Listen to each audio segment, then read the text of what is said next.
না, নাহিদের কথা বলার আগে আমি একটু তাসকিনের কথা বলবো। আসলে তাসকিন স্টার্টটা দিয়েছিল, ও যেভাবে টির পরে এসে বোলিং শুরু করেছে, ওই 4-5 ওভার স্পেলটা আসলে মোমেন্টামটা আমার দিয়েছে, ফলোড বাই নাহিদ রানা। তো রানার আমরা জানি যে ও কত স্পেশাল এবং কত জোরে বল করে, এবং তার সাথে স্কিলটাও স্লোলি স্লোলি ডেভেলপ হচ্ছে, সো অনেক এনজয় করেছে। এবং অপোনেন্ট যেভাবে ভয় পাচ্ছিল ওর এগেনস্টে, এটা দেখতে অবশ্যই ভাল লাগে। সো খুবই খুশি ও যেভাবে টিমের জন্য কন্ট্রিবিউট করছে রেগুলার। ইচ্ছা থাকবে যে ও রেগুলার এভাবে টিমের জন্য কন্ট্রিবিউট করবে।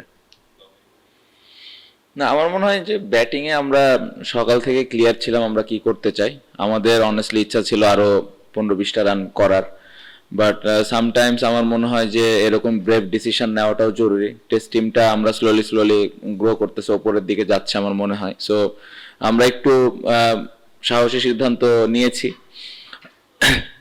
আমার মনে হয় যে এটা সামনের দিকে আমাদেরকে হেল্প করবে এই সিদ্ধান্তটা।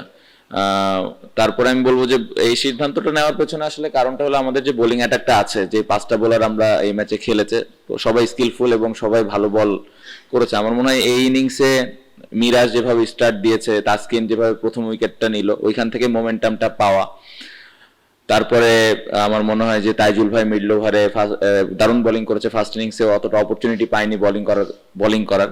সো আমার মনে হয় 4-5টা বোলারই কন্ট্রিবিউট ছিল, স্পেশালি এই ইনিংসে তাসকিন এবং রানার ওই স্পেলটা আউটস্ট্যান্ডিং ছিল।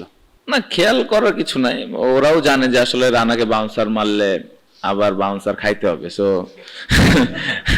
আমি হইলে রানাকে বাউন্সার মারতাম না, কারণ আমার ওই শখ নাই অত জোরে বাউন্সার খেলার। বাট হ্যাঁ, অবশ্যই ভালো লাগে। এখন আমরা ওই কি বলবো, বাংলা ভাষায় যদি বলি যে জবাবটা দিতে পারি, তো এটা একটা ভালো দিক। আমাদের ওই রকম বোলিং স্ট্রেংথ এখন আছে। সো এই জিনিসগুলো ভালো, টিম গ্রো করার জন্য ইম্পর্টেন্ট। সো আশা করব যে ওরা সবাই এরকম ভাবে সুস্থ থাকবে এবং এই চ্যালেঞ্জগুলা ব্যাটসম্যানদেরকে দিবে। না, বোথ। আমার মনে হয় ওই সময়টা খেলা একদম 50-50 ছিল, ওদেরও জেতার একটা সম্ভাবনা তৈরি হয়েছিল।